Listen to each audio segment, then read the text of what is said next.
Hey guys, and welcome back to my channel. Today I am finally going to be sharing with you the sex of this baby. I am so excited. It was confirmed via ultrasound and it did match my sneak peek and my NIPT blood work results. So we are 100% sure of what this baby's biological sex is, and I am so excited to share it with you guys and to be able to refer to this baby not as an it any longer, and also be a little bit more open with my plans for the nursery and all of this different stuff. Oh, I'm so excited. Instead of doing a big dramatic gender reveal or just blurting it out, I'm gonna do something in the middle. I have written down 10 old wives' tales.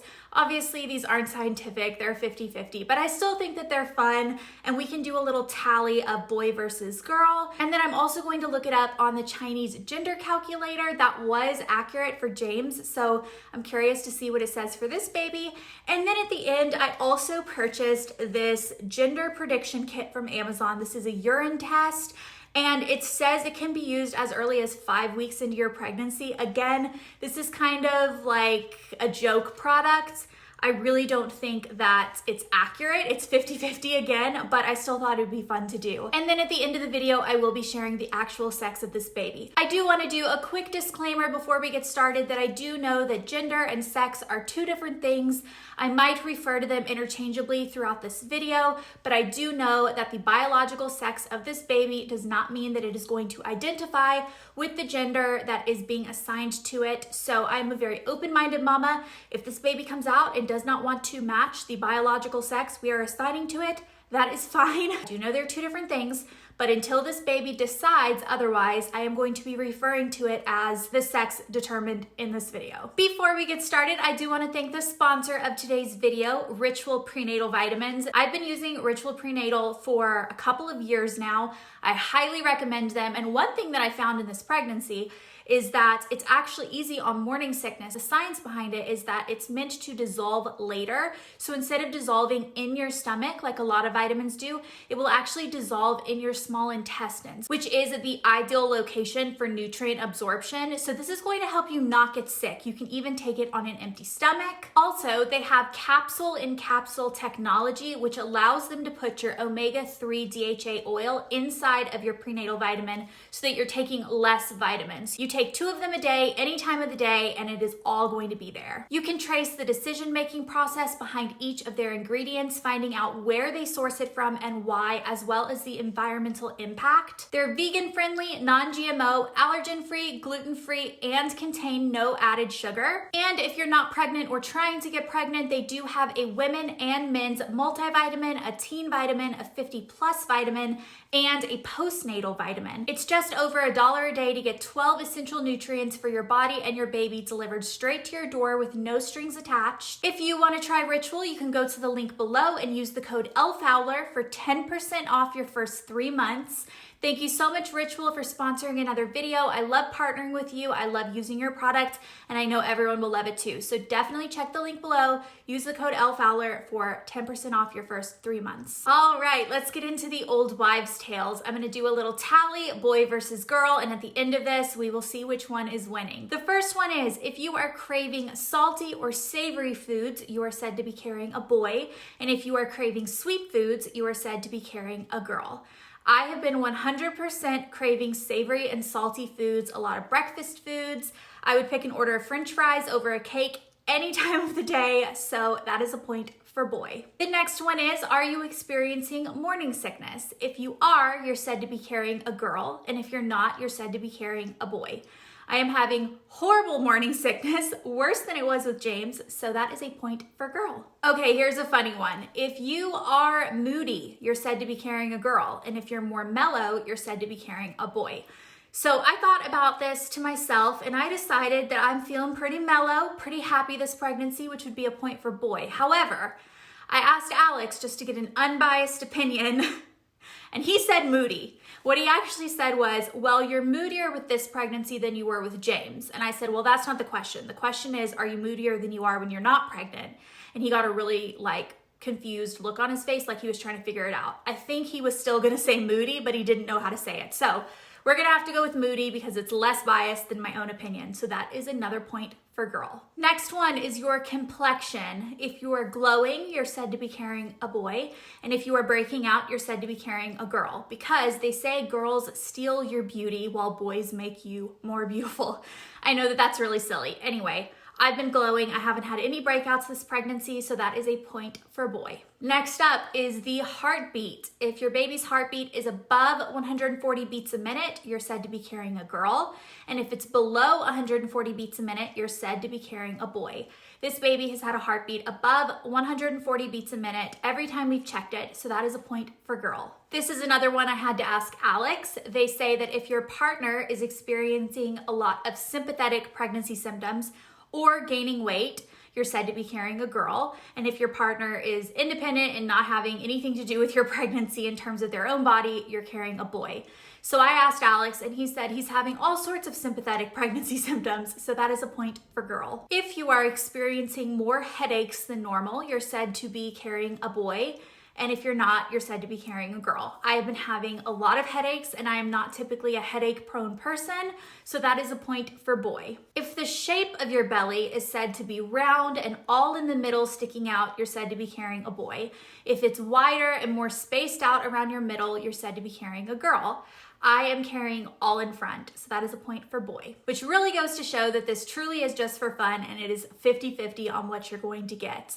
But there was one old wives' tale that I didn't include, but I found this really interesting because I did not know this before I got pregnant, and this was so accurate in James's pregnancy. So this is a little known fact if you've never been pregnant, but did you know that your foot size can increase in pregnancy?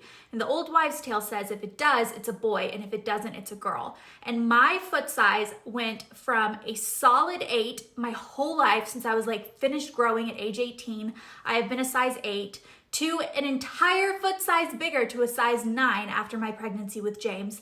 I do not fit into any of my pre-James shoes, which is such a shame because I had some really, really cute shoes and I literally don't fit in any of them. I still have a lot of them because they're so cute. And I don't want to replace my entire shoe wardrobe at once, but I don't fit in them anymore. That is something I really need to Marie Kondo the crap out of because I just don't fit in them. But I think that happened in the later part of my pregnancy with James, and so I don't know if that's gonna happen again. I hope not.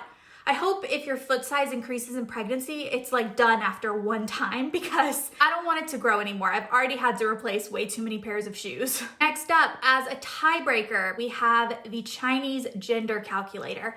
Now, there are a lot of calendars out there for the Chinese gender predictor. You have to find one that uses the mother's lunar age. That is really important, I found. That is the more accurate way to do this calculation. And I will say this was correct with James, and it was correct with the only other sex of a baby that I knew, which was my triploidy loss, which we knew was a baby girl. It was correct with her as well. So I'm really interested to find out what it says for this child. I can't find the one that I usually use, but I found one that says that it uses the lunar age. So I'm going to link this one below, the one that I'm using. And I think I might actually double check it against James's information first, just to make sure that it does come out as boy for him, because I remember when I did this with him, it was boy. So I'm gonna do him first. Oh gosh, when did I conceive him? September something of 2017. Oh gosh, I need to look this up. Oop, I was wrong. October 7th. That cycle had started in September, but okay, October 7th. And it says boy. Okay, so this one's accurate. So now let's do it for this baby. And it says boy.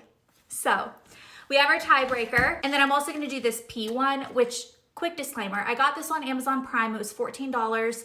And I did read through the reviews, knowing before I even bought it that this is not going to be an accurate test. You can't test gender through your urine. You can only do it through blood. If you are someone who really wants to know the gender of your baby, the sex of your baby early, I highly recommend the Sneak Peek at-home blood test. It's been correct both times for me. You just have to make sure that you follow the directions to a T. It is actually a blood test that is examined in a lab. I fully believe that it's in most cases true, 99.9% of cases. Obviously, even the NIPT work you can get through a doctor has a very, very slight chance of being incorrect. So there is a chance. And that's why I wanted to wait until we got the ultrasound confirmation too before fully knowing the sex of this baby, but I knew it. It was also my mother's intuition on this one. Like, I totally knew it. So the reviews of this say what you do is you like put your pee in this thing, you mix it with some chemical, and then it gives you a color. And you compare the color to this chart that's inside of it, I guess. And it tells you like if you're closer to one color, it's a boy, the other color, it's a girl. From what I've seen on the reviews, if your test comes out very clearly one of the two colors, it's been accurate. But the majority of people get this like murky in between color where they don't even know which one the test is saying it is because they can't tell because it's like right in the middle. And those are the ones that have the bad reviews. So I almost feel like if it gives me a really clear color, that it will be accurate. I'm curious to see if it is. I feel like I'm gonna get a murky in between color, you know? But let's see. So we have like a syringe in here. We have, what the heck? This didn't come, oh, I guess, okay. So these are the color results. Boy versus girl. Boy is a blue result, girl is a green result. You can see how those can get kind of murky if you get like a teal color. You don't know what it is. Oh my gosh, guys, this has blue glitter in it. Stop it. This has blue sequins in it, guys. I don't know about this, but I'm gonna do it anyway because I bought it. So you pee in a cup. I have one of these little plastic cups. And then you fill your syringe with your pee. You put the syringe into your test tube. You shake for 20 seconds until the glitter is dissolved. It says powder, but this thing is literally glitter.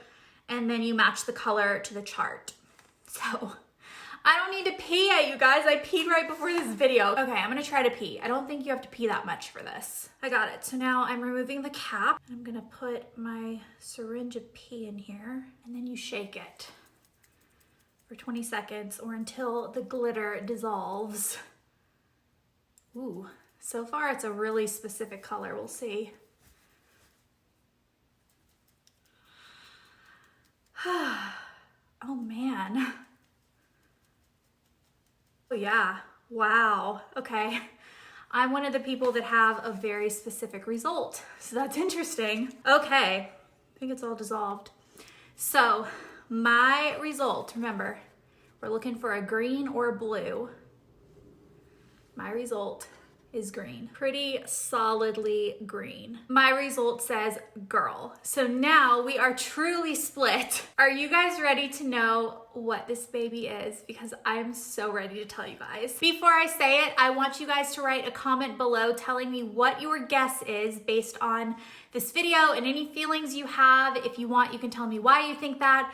But if you would just put your guess in, I will say for the first like 48 hours of this video, I'm going to have comments on approval so that I can make sure that no one spoils the video. After 48 hours, I think I'll just have comments go. And if someone spoils it, they do. But at least people who want to watch this video and like feel the anticipation can without it being spoiled. But your guess comments, I'll go ahead and approve because you're writing them right now before I've announced the actual sex of this baby. Are you guys ready? This baby is a boy. And I know so many of you guys thought it was a girl, and I think that's because a couple of videos ago I mentioned that I didn't expect to feel this way, but that I kind of felt like my family was going to be complete after this child. And I think there's something in humans that makes people want to see a boy and a girl be a perfect family unit. I know even myself, when I have friends who have a boy and a girl and they say, yeah, we're done having kids, it's easier to be like, oh, well, yeah, you have a boy and a girl, like you're done. Whereas if you have a friend who has two of the same, it's always like, oh, don't you want to try for the other one? And I don't know why people do that, but I'm guilty of it too. I have said for as far back as I've been doing videos, and then even more recently when we were going through IVF and we had the chance to choose the gender, that I did not want to choose the sex of my baby, that I felt like I was going to be given what I was meant to have. And I've also said for as long as I've been doing videos that I've always had this gut intuition that I was going to be the mom of all one sex of baby. And I think in my mind growing up, I thought it was going to be girls because I was raised with all sisters. So when I found out James was a boy, I was shocked. I had no idea how to raise a boy. My mom had no idea. We were like totally fish out of water. We did not know what we were getting into. And I am so lucky to have James. Like, he is the light of my life. And I was clearly meant to give him a little brother and have two boys, two sweet little mama's boys that are just going to love life, that I can raise to be kind to women and respectful. I think that a lot of you probably can't envision me without a daughter. And growing up, I always envisioned myself with a daughter too. I really did. But you know, I just am such a big believer in that I'm being given what I'm meant to have. I'm meant to have this child in my life. I am so thrilled to be giving James a baby brother. He is so excited about it. He talks about baby brother all the time. He talks about sharing all of his toys with baby brother, and I have a feeling they're gonna want to eventually share rooms because James is already talking about it. At the beginning, I am going to have them in separate rooms. We are turning our spare room into a nursery, which I have so many ideas, and now that I've like announced the sex, I can talk about them more because I think that they're kind of, it is gender neutral, but I think it will just be easier for me not to slip up when I'm talking about things now that I've shared that the baby is a boy. The boys will be right under 4 years apart. They'll be like 3, almost 4 years apart, which I'm a little bit worried about is like a little bit of a bigger gap than I was hoping for. Blair and I were 5 years apart, and we were like totally different age groups growing up. We were not close until we were adults. We were just too far apart in age. And so I'm hoping that that's not the case with these two. If any of you guys have children that are right under 4 years apart, I would be curious to know if you think that's a good age gap or a bad one. Obviously, it wasn't up to us. We've been trying to have a baby for like 3 years now. But this child, who's meant to be our child, did not want to come until right now. This was the plan. This is the age gap that we have to work with, and I'm just so excited about it. A lot of people have been asking about names, and I will say that we're kind of down to like top 3. We keep going back and forth. The middle name is set. It is 1 syllable, and our last name is 1 syllable. So the only hint I'll give you is that I am looking at first names that are more than 1 syllable to help balance it out. James's full name is James Alexander. I would be super curious to know what you guys think we're gonna name this baby.